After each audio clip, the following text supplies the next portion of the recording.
Ladies and gentlemen, welcome back to another episode of the Soul Seekers podcast here live in Las Vegas, Nevada from the 2024 SHOT Show. And I am joined by a phenomenal human being and somebody who I've been really looking forward to talking to because the products that she is representing and what she's going to be talking today about fascinate me and is going to be something that all you listeners need to have a full understanding on, because we're talking about hunting with air rifles and how that is really making a push right now in the outdoor world, and how that circumnavigates different firearm legalities and all that. So without further ado, Abigail Casey from Umarex Air Rifles. How are you doing this morning? I'm doing fantastic. You know, we're on day 2 of SHOT Show. Right. Everybody's feet's hurting, you know, but the energy's big on the floor. It was awesome yesterday. Yeah. I saved my boots for today. I put on sneakers yesterday. Yeah, you got to save them for the end of the show. As you can see, I'm wearing my boots too, but yesterday I was in something a little more comfortable. Yes. I was like, okay, day 1 when I flew in, I was in boots all day. I was like, I got to let them air out for a second. We're going to go sneakers and then I'll fly home with boots on. Yeah. So. I always said that a Dr. Scholl's booth would kill it here. Oh, that's a good point. Yeah, they need to be here. I would sign up for that. Yeah. So Abby, tell me a little bit about your history of like the outdoors, hunting, and how it impacted your life. Absolutely. You know, like a lot of us, you get started with family members getting you into the outdoors. My dad, my great uncle, grew up in Georgia, mostly hunting whitetails and turkey and rabbit hunting and squirrel hunting and that sort of thing. And, you know, I graduated college and with a degree that I absolutely do not use. Which was what? It was in health sciences. Oh, okay. And I said, no, I don't want to be in an office after an internship. So I went on a mission. And, you know, right place, right time. I ran into Bill Jordan down there in Columbus, Georgia. I got my first internship at Realtree, stayed there for a couple of years working in their media department and their marketing department. And then from there, moved on to a company called Rated Red. I don't know if you've ever seen that. The name doesn't ring a bell. It was a wild place. You know, we did outdoor content, news, and we were based out of Nashville. A lot of fun. And then from there, I moved out west, kind of started my own brand and doing the content through the socials. Yeah. Oh, something that we love so dearly. Yeah. And then somehow I stumbled into air guns out there. With Air Force air guns, got in with them, and they really introduced me to the world of air guns and big bore hunting. And then American Air Gunner picked me up. And then the past couple years, I've been the executive producer for American Air Gunner. And I can say traveling the world now with air guns, because we just went to Africa. Ooh. Yep. So finally stepped out there. Never thought in a million years that was going to happen. But yeah. What was the biggest animal that you guys got into and took with the air rifle? So I shot an eland, and that's the Did you really? Yes. And that is a massive animal. I've killed one elk in my life, and when I walked up on that, of course, holy cow, like look at this thing. Wow. But when you walk up on an eland, it took probably 8 guys to move this one animal. It was over 1,500 pounds, and I shot it with a BB gun. Isn't that wild? Yeah. Like, what a trip. Yeah.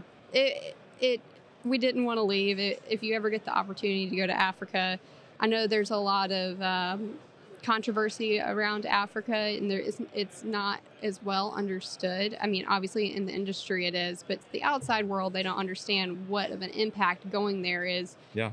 That's their main conservation funds, is people from the States coming over there to do those hunts. And if it didn't have the funding for those animals, they would just be gone. Their value is attached to an animal's life. Yes. Yes. And so if that one animal can bring in so much financial impact, then it spreads across all the other animals and all the, you know, and that's really how the conservation model works down there in Africa, which is unfortunate that more people can't speak to it. Yeah. Here at it's ironic. I think it's ironic. Maybe because I'm a lover of dad jokes, but here we're recording in Huxwork Safety Company's booth, which is all about suppression. But I'm a proponent of freedom of speech. That's why I put an explicit tag on this podcast. So if you need to drop an F-bomb, feel free. But because I don't believe in censorship. Yep. The power of the spoken word. We need to be able. able to articulate our words and advocate for what we love. And hunting has the power to transform lives. Yep. Everybody has their own part in this industry, and I take that very seriously as far as what we're pushing and everything. Because I feel like we're a dying breed, and Right. the more people that can get out there and push what's important, it's going to bring in those new people. Yes. Yes. I always use this narrative when I talk about restaurants. Mm-hmm. You go to a really good restaurant, what are you doing afterwards? Telling everybody. Yeah. You're telling all your friends. You're telling your community, hey, have you tried this restaurant? Mm-hmm. You got to go check it out. It's the greatest. Why are we not doing that about hunting? Or maybe some people are, but why are we not doing it more? Like having it be on the forefront of our conversations. Yeah, it's interesting. Maybe it has to do with more people growing up in cities now and just not having the opportunity. So the fact that it is so important for the people that are in it to really seek those opportunities to bring the people in. Yeah. Yeah. And then you got the other side of the industry. It's like, no, I don't want to go share my hunting spots with these people. It's like a big secret to them. But, it's out there. It's worth it.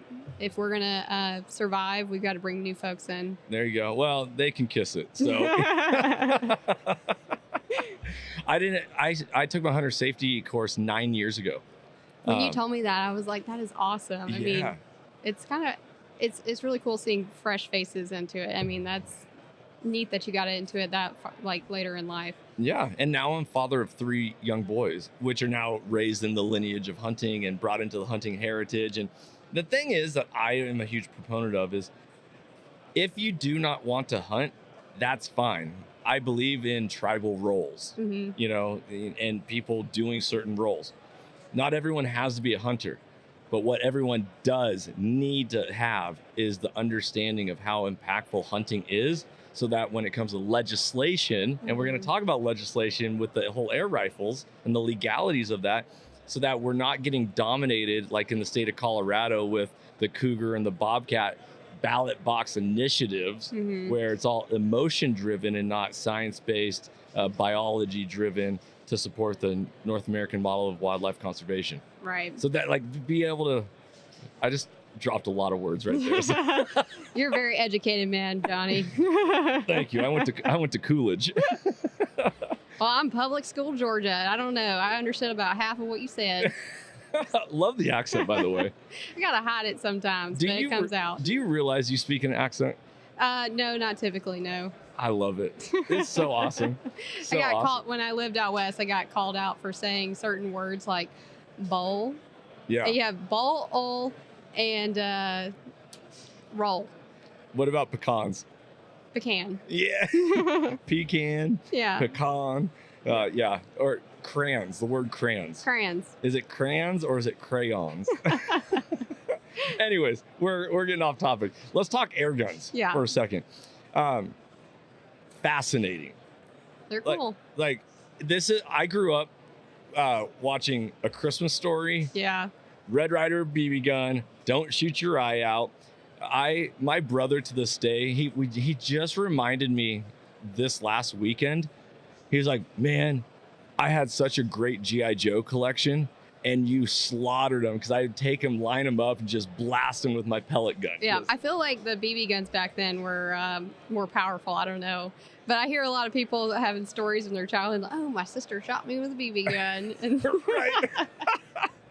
Okay, so tell us about Umarex air rifles. Yeah, Umarex is a fantastic air gun company that has a giant line of not only air guns, but airsoft.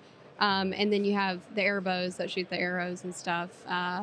They just have a really, really wide selection. Really, anything you want to get into with air guns, they have it. Mm-hmm. Yeah.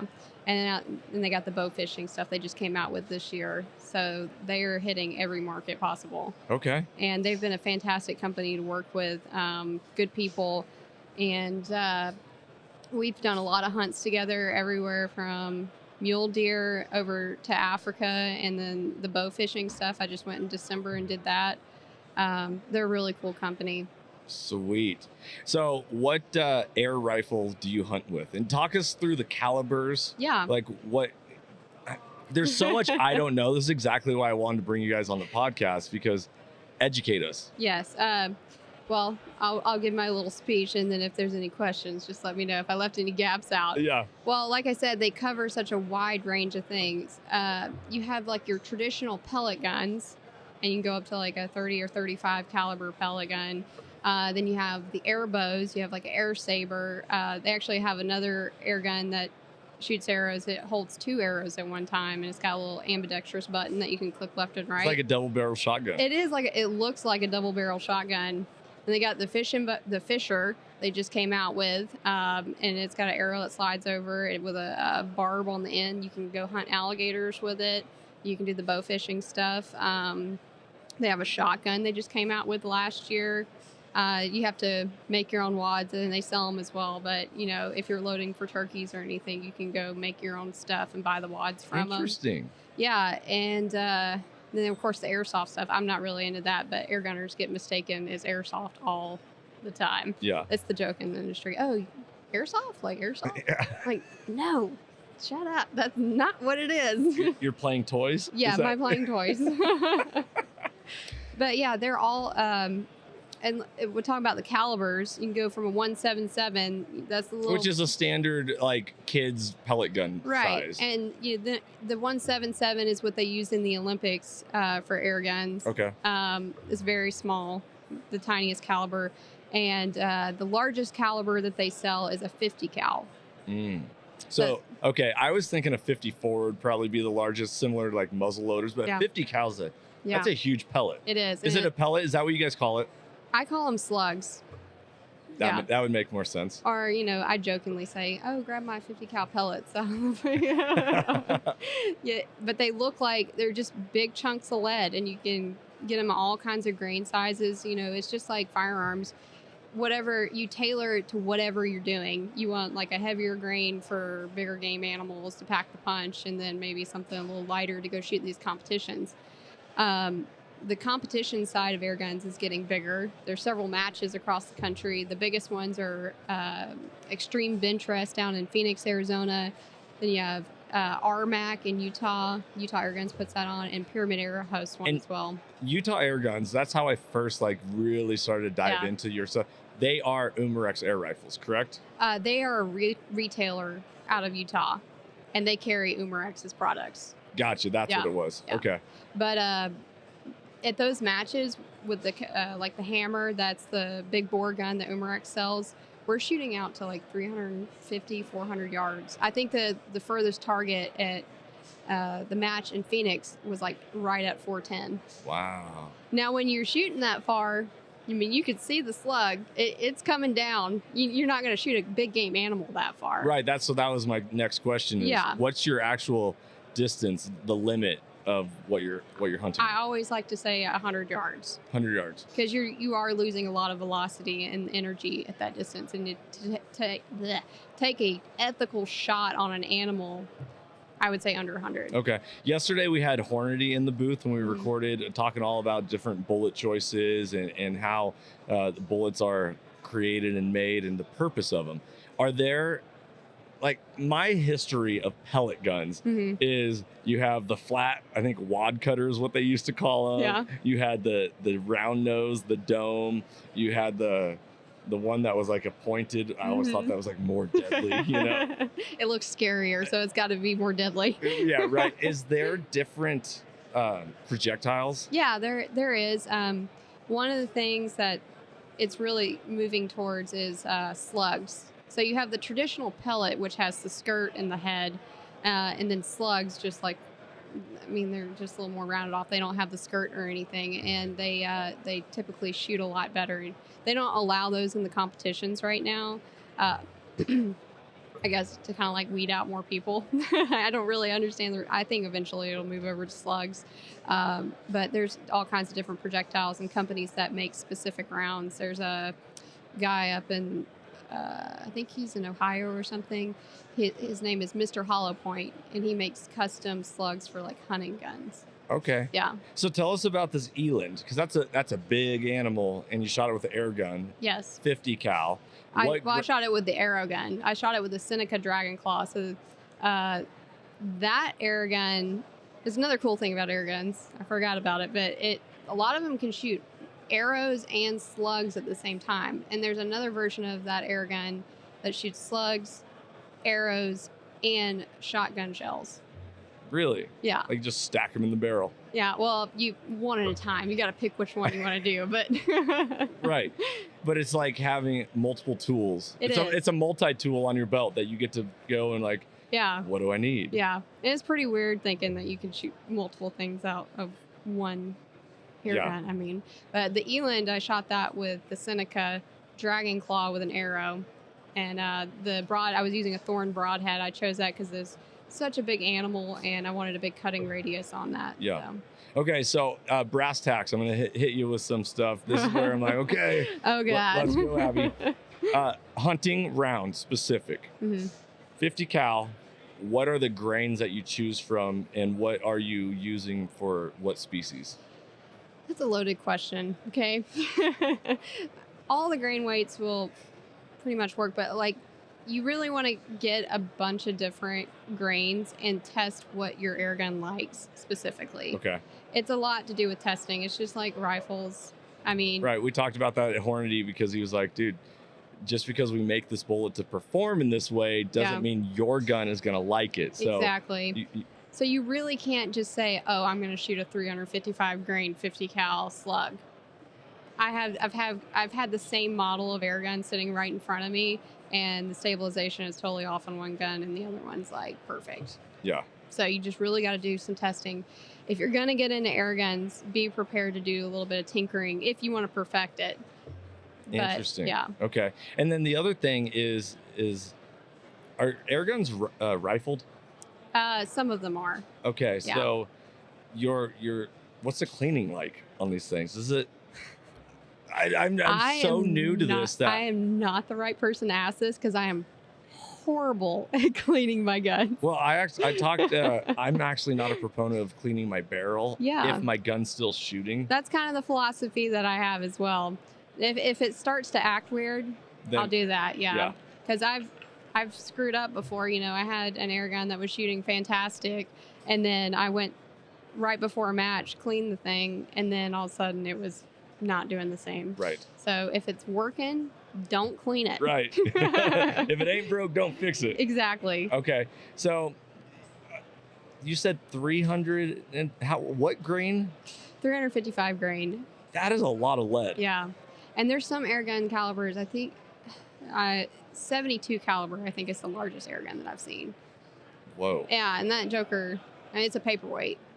Right. Yeah. Like if you're carrying those in your pocket, you might be tilted to one side a little bit. It's huge. I think that's the Zeus. And there's been a lot of big game hunters with that. It's a crazy looking air gun. Wild. Yeah. I'm blown away right now. Like I'm thinking about myself doing this. One thing that I want all the listeners to understand is that these modern day air guns are not a pump action. No, these are PCPs. These are pre-charged pneumatic air rifles. Which means you actually have to have a high compressor. Like you can't just use your standard garage air compressor. Right. What you want is they look like scuba tanks. They're carbon fiber wrapped so they can hold more pressure. So like 4,500 PSI, that's like for the big bore guns, they're typically going to fill to like 42, 43, but it's a 4,500 PSI tank. And that's another thing that you can get really specific about with air guns is everyone has a specific sweet spot of where it likes to be filled to. And everyone, you're going to be able to get a certain amount of shots out of it, depending on what grain weight you're shooting. Like my 30 cal gauntlet, I can get like 2 magazines out of it, and it's holding 7 rounds in each magazine. But so 14 shots. Yeah, and okay. That's for a competition. You can get more out of it, but it's going to be a little bit less powered. And you're going to see that. And if we're talking competition, we might as well be talking hunting at the same time. Yeah. We're talking about precision. Right. Okay. Unless you just want to be plinking in the backyard, but. After those 2 magazines, you're going to see it going from like nailing the same hole every time where it might drop down a little bit, or sometimes you'll get the rise. Whoa, I'm getting out of control here with the mic. Yeah, easy there. Come on, Abby. I like to talk with my hands, but there's a giant mic right in front of my face. But yeah, But if you're shooting a 177 with that same pressure, you're going to get multiple magazine loads out of that because you're not trying to push out a 30 cal pellet. Right. Yeah. Okay. So a lot of questions. I mean, I have a list in my mind, so be prepared for this if you don't mind. Get a drink. Get prepared for this. Well, we could finish talking about the air tanks or whatever. Oh yes, okay. So you have your traditional hand pumps. If you go buy a 50 cal hammer, do not go buy a hand pump. You're going to be sitting there all day trying to fill to 4,500 psi. You're going to be getting a great workout in. Building those muscles. Exactly. Go ahead and make the investment. Buy a little portable compressor. Or you can get the tanks, and the tanks come in different sizes. If you are shooting a larger caliber, go ahead and get the larger tank that holds more air, because you're going to be sucking it out. And if you bought a baby bottle, you're going to get like a handful of fills, maybe 3 or 4 fills on a gun that's filling to 4,500. Right. And you can go get those tanks filled at like a scuba shop. Typically, they don't always go up to 4,500. Or you can go to like a fire station or your local air gun shop. I know Umarex has a website link where it shows you all the filling stations around the country. So interesting. Yeah. Okay. But I really like their little compressor. It's a little ready air, and I can hook it up to my truck if I'm in the field, or I can plug it into a regular outlet at the house and just fill the gun up directly. Okay. Yeah. That's good to know. Mm-hmm. So that leads me into one of the questions: is traveling Oh God. with the air gun, because it which we also need to talk about the legality of it state by state, which goes hand in hand. But let's just say, for example, I want to go to Idaho and I want to use the air gun on a deer hunt. Right. Okay. I don't know if that's legal yet, but that's something we'll talk about. But how do I travel with the air gun? So there's so many different models of air guns, and it totally depends on, they all they come apart differently. But the baseline is TSA wants to be able to see down into the bottles. Typically, you can get away. This is just me. I don't recommend you doing this, but I've done it. A lot of times they open the case and they don't know what they're looking at. And you can, if your tanks are down to 0, you're good. I mean, there's no pressure in that whatsoever. And a lot of them, they're good with that. But you show up to I used to fly out of Jackson Hole a lot, and that's a privately owned airport, and they had a whole stipulation of different rules. And they actually wanted to see down into the cylinders every single time. So I would just take it apart, have it separated, be able to look into the tanks, and then you're good to go. Yeah. Okay. So, but then you got to find a refill station, or there's not like small enough compressors to travel with. There are some, like, I don't know, the size of a watermelon, about that big. Like a shoebox, maybe? Yeah, there's some little ones that you can travel with. What I recommend doing is, it requires a little bit of planning, is shipping your compressors or even shipping your air guns to wherever you're going. It's honestly the easiest way to do it. And, most outfitters, you can ship it ahead of time and they're cool with holding it or whatever. And you don't need an FFL. No. Because it's not a firearm. Exactly. You can order an air gun offline and it'll show up at your door. Yes. Yeah, get a 50 cal at your front door. That's what I'm talking about. I'm going to be swinging by the booth today, and we're going to be talking about how I can get one on my front steps. Yeah, well, it's pretty easy. Just put in your address. I love that. Okay, so that makes sense on traveling and all that. Legality.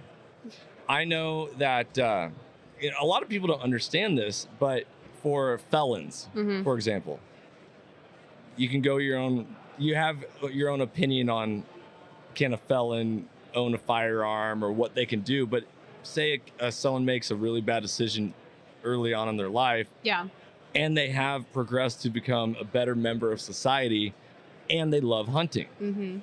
Their options currently are archery. Yeah. Maybe muzzleloader, if that.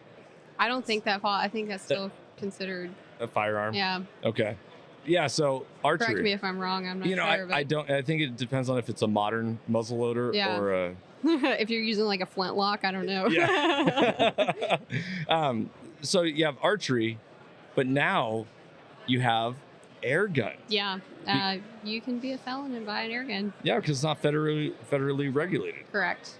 So, it's a great option. I mean, there's a lot of people that end up in those situations and end up to be great people in society later on, and I hate it for them, but there is the option of air guns. Right. So they can reach out there and have something other than archery. But you can't hunt in all 50 states with air guns currently, right? So it varies. Every state is different. The air guns are revolutionizing so fast, it's like legislation can't keep up with it. Right. Now, there's certain states, like I'll go ahead and tell you this, Texas, you can do pretty much whatever the heck you want to do, and they're caught up on all their laws because every hunter goes to Texas. But every state is different. Like I know Idaho, I did a turkey hunt this year with Umarex, and you can't shoot a turkey with an arrow, but you can shoot them with a 30 cal air rifle. So Interesting. It's very, very specific. If you get into air gun hunting, it doesn't really apply to, say, small game, but if you start getting in, if you want to go on a turkey hunt, a whitetail hunt, mule deer, elk, moose, all that, you got to check those regs. And Pyramid Air has a fantastic map available on their website, and you can click on each state, and they do a great job of updating all those laws and telling you, what calibers are legal, if air bows, all that sort of thing. So pyramidair.com? Pyramidair.com. Okay, we're going to put that link in the show description for people to go check out, because that'll be very important. Yeah, and it's a big picture, not a lot of words. That's perfect for me because I can't read very well. I can't read good. No, it's a picture. I can read that. Click on this button. All right, Texas, we're good. Okay, so off the top of your heads, what states can you hunt in? The majority of the states you can hunt in, but it depends on the big game. So like big game, I know you can hunt in Texas. Georgia, you can shoot whitetails with a 30 cal or larger. Let's see, Colorado, I think it's legal. Montana, Florida, pretty much everything is legal as well. And I've got a bunch of buddies down there that hunt full time with air guns. Yeah.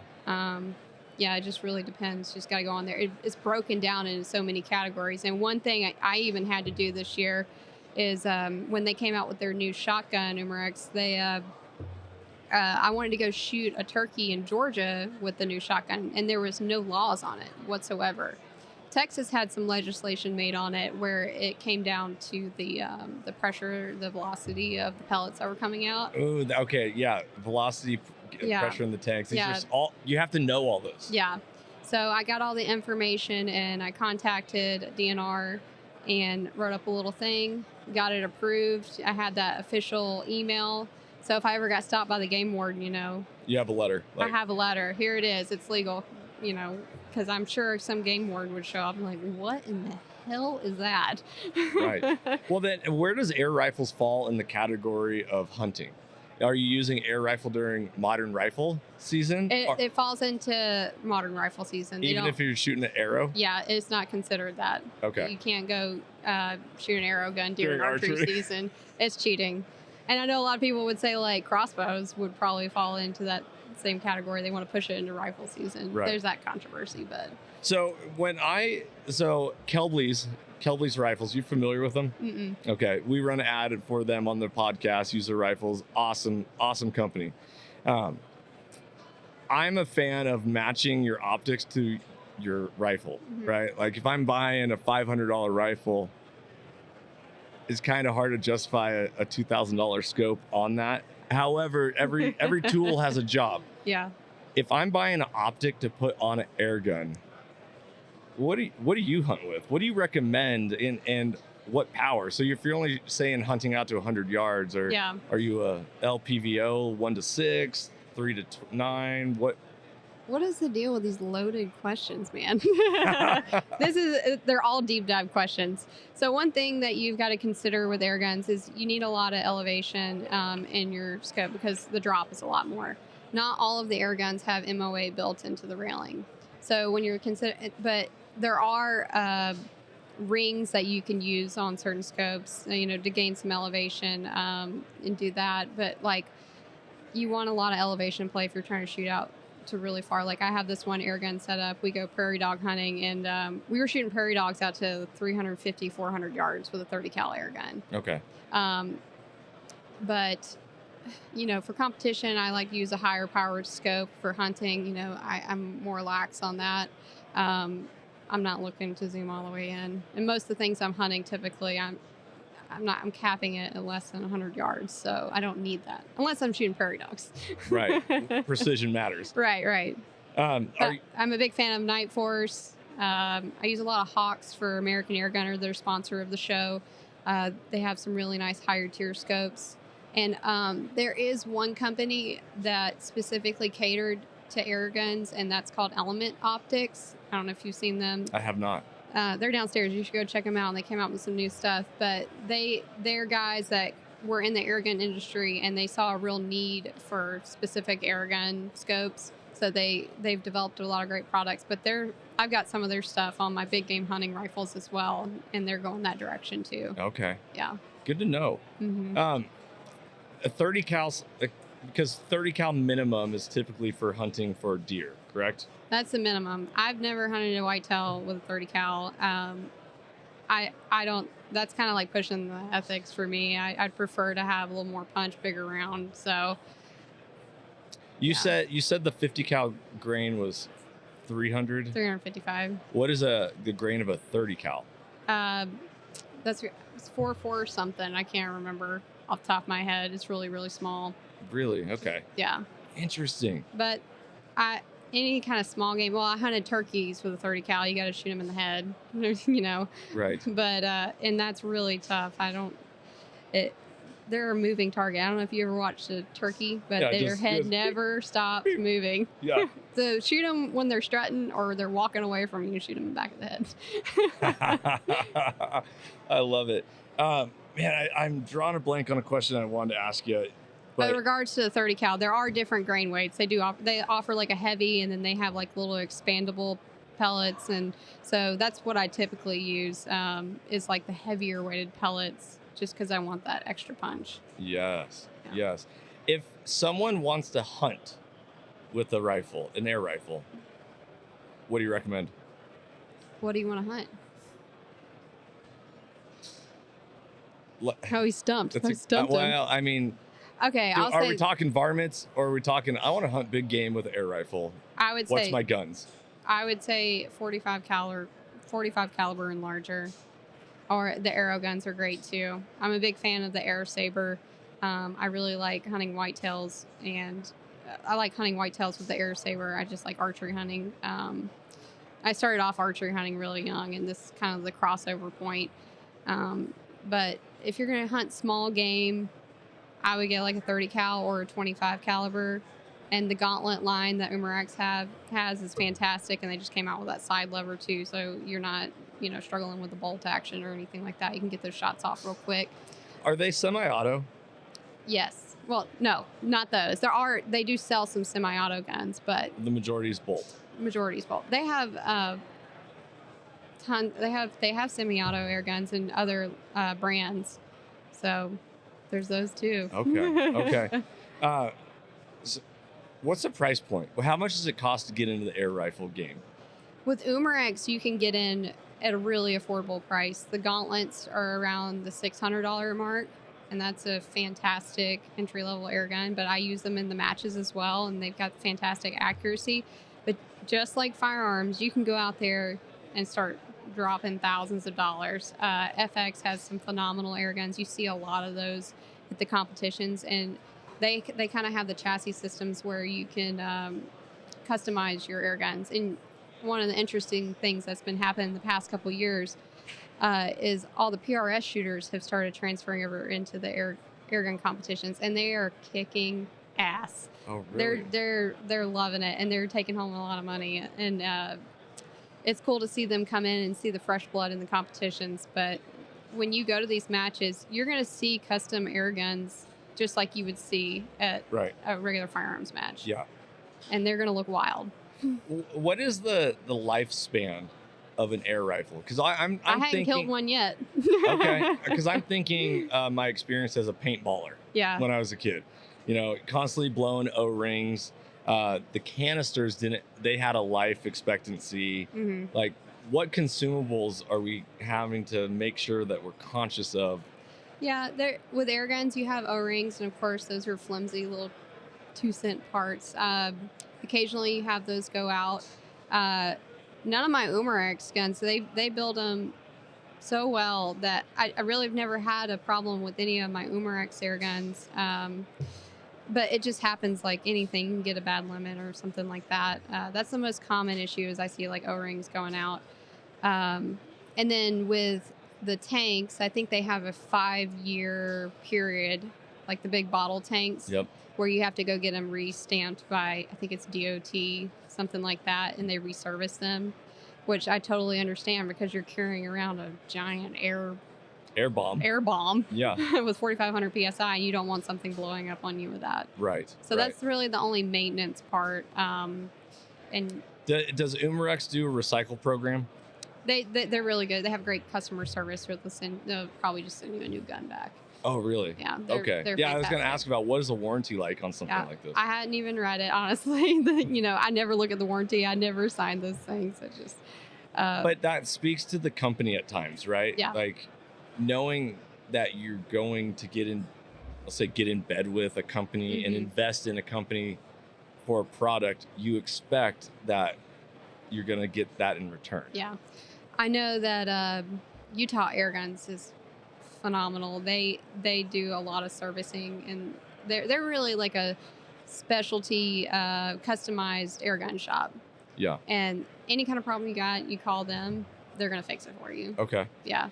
We are recording in the Huxworks Safety Company booth, Yes. which is all about suppressors. Air guns, is everyone suppressed? Is that even the correct term for? We call them moderators. Moderator. Yeah. And it's not federally regulated also. Nope. You can just call and get one.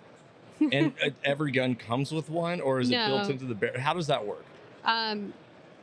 So a lot of the air guns, like the gauntlets, they come pre-threaded, and they have a thread protector on it, obviously. You don't have to shoot a moderator. I put one on mine just because I like to be super sneaky and stuff like that. Because it's the best. It is the best. But there are some air guns they've got a crack to them, like especially the larger caliber air guns. Yeah, you're breaking that supersonic speed. Yeah. And some of them, like the hammer, I would recommend wearing hearing protection with that one. That does not come pre-threaded. I really hope they make that one pre-threaded at some point. But a lot of the air guns, you can just go buy moderator, order it online, and throw it onto your air gun. And I typically don't hunt with my moderators just because it makes it that much longer, especially on the gauntlet. Right. I like to be able to move through the woods and stuff like that a little easier. But yeah, it's really easy to get a moderator on an air gun. And typically you see them at the matches and everything. What's the length barrel that you typically see for an air rifle? Another loaded question. Have you looked at these air guns? They come in bullpup styles all the way up to like I said, the Zeus. I mean, it's almost as tall as I am. And the Air Force Texans, they have like their LSS models and everything, and they're super long. What do you hunt with?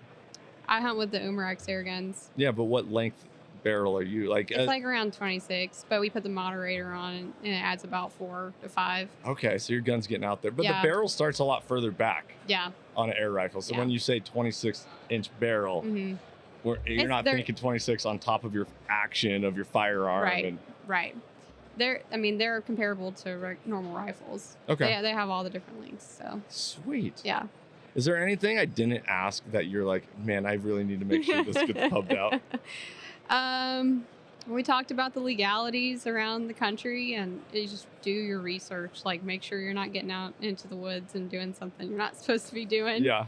The Fisher, that was, I don't know if you want to touch on that. That was a really cool air gun they came out with this year.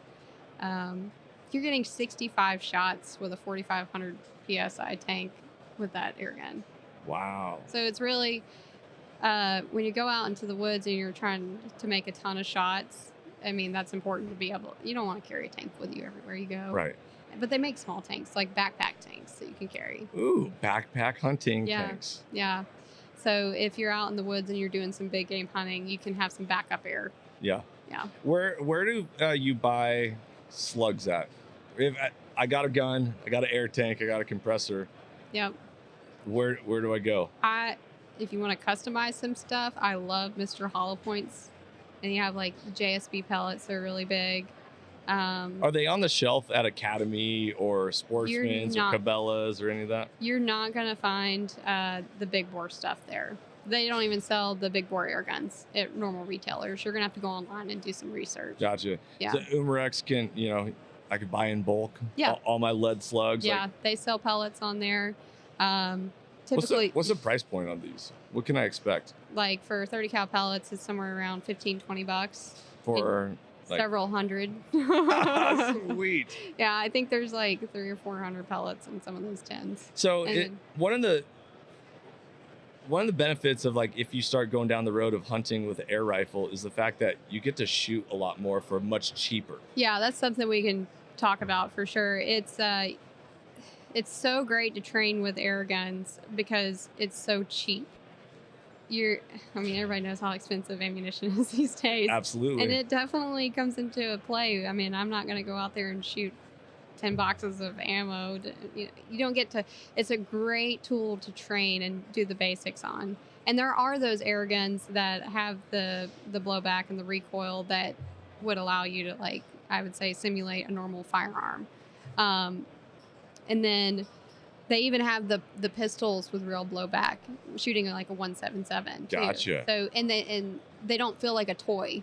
Yeah. Like they have the true weight as a normal pistol. So that's a really great way to do some training, and you can even train in your house. I do that all the time. I have a pellet trap in the house. That's awesome.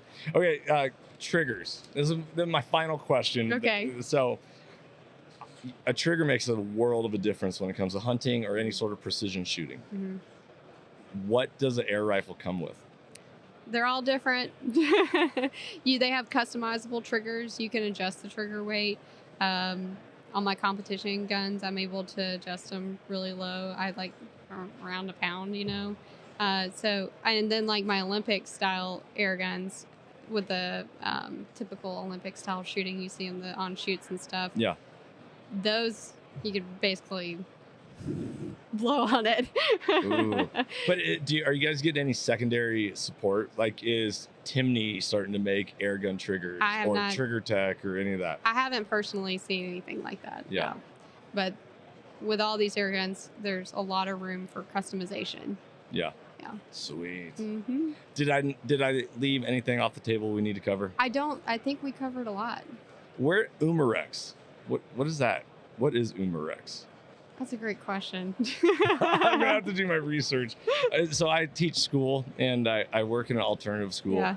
And nowadays, I find that the youth of America does not hold their own information. They're so quick to, hey Siri, Mm-hmm. hey Alexa, Google something. And so I always tell kids when they ask, Mr. Mac, what does this mean? I'm like, well, what word is it? And they try their best to pronounce it because they don't read good. They're like me. They just need some pictures. I'm like, look it up in a dictionary. Yeah. Oh. We need to ask JB that. That's something, honestly, I never thought about asking him. But their offices are shared with Walther. So maybe it's some kind of European thing. Yeah. I mean, it sounds like it. It does. I love it. How can people reach out, follow along? Where can they connect with you at? AC Outdoors. That's everything on my platforms is AC Outdoors, except for TikTok. It's like AC Outdoors something one. Yeah. But all my stuff, of course, gets flagged on the TikTok. But you see a gun on there, and they're like, "You're in timeout." Still trying to jump around those hoops. I started a TikTok account. Yeah. And my first couple reels, I was like, Can't even get started. I can't even get started because my content that I want to put out is instantly, that goes against community guidelines. Yeah. And then, but I see a lot of gun content on TikTok. So like, why am I being singled out?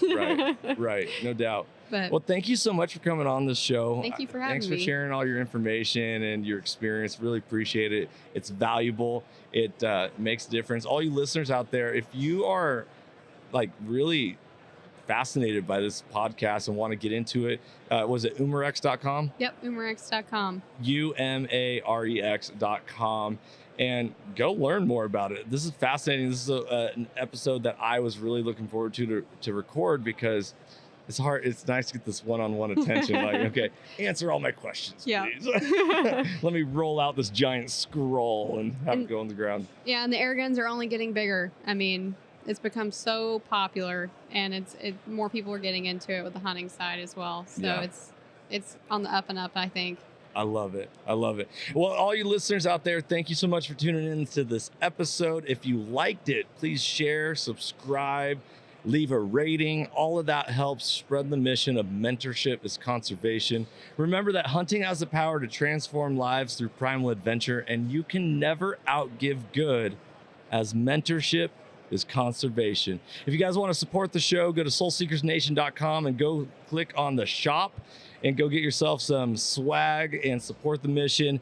Be blessed. Thanks for being a part of Soul Seekers Nation, everybody. Freedom on. I'm Johnny Mack, Miss AC over there. Be blessed. Freedom on. And as always, stay soulful.